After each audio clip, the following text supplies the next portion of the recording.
បាទសួស្តីបងប្អូនសម្រាប់បងប្អូនចង់រៀនជួសជុលស័ព្ទឡានឬក៏ដំឡើងក្របស័ព្ទថ្មីអាចទាក់ទងមកខ្ញុំបានខ្ញុំទទួលរៀនផងដែរណាបាទទីតាំងខ្ញុំនៅបាត់ដំបងណាបាទហើយនេះគឺបងប្រុសដែលគាត់មកពីកំពង់ធំគាត់មកម្នាក់ឯងហើយការរៀនយើងរយៈពេលខ្លីទេយើងរៀនទាំងទ្រឹស្ដីរៀនទាំងអនុវត្តផ្ទាល់តែម្ដងបាទ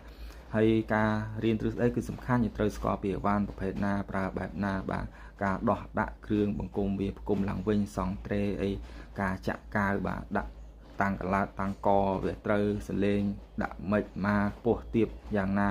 របៀបវាស់កឡោតវាស់អូមវាស់អីសំខាន់ទាំងអស់បាទហ្នឹងហើយយើងអត់រៀនទ្រឹស្ដីច្រើនអត់ប្រយោជន៍ទេគឺយើងរៀនអនុវត្តសាច់ការយកតែម្ដងបាទហ្នឹងអញ្ចឹងកុំភ័យបងប្អូនដែលរៀនបាទមិនភ័យថាអូរៀនរយៈពេលខ្លីអត់បានចេះអីអត់ទេណាបាទរៀនមួយខ្ញុំធានាឲ្យណាខ្ញុំបង្ហាញទាំងអស់ខ្ញុំចេះ10ខ្ញុំបង្ហាញទាំង10យើងអត់មានប្រើក្បួនចាស់កម្រិលគ្រូរៀនលក្ខសិស្សបាទចេះ10តម្លាក់ឲ្យតែ7តែ8ទេអត់ទេណាបាទគឺចេះ10ផ្ទេរទាំង10បាទអញ្ចឹងបងប្អូនដែលត្រូវការរៀនអាចទាក់ទងបានសម្រាប់បងប្អូនជួសជុល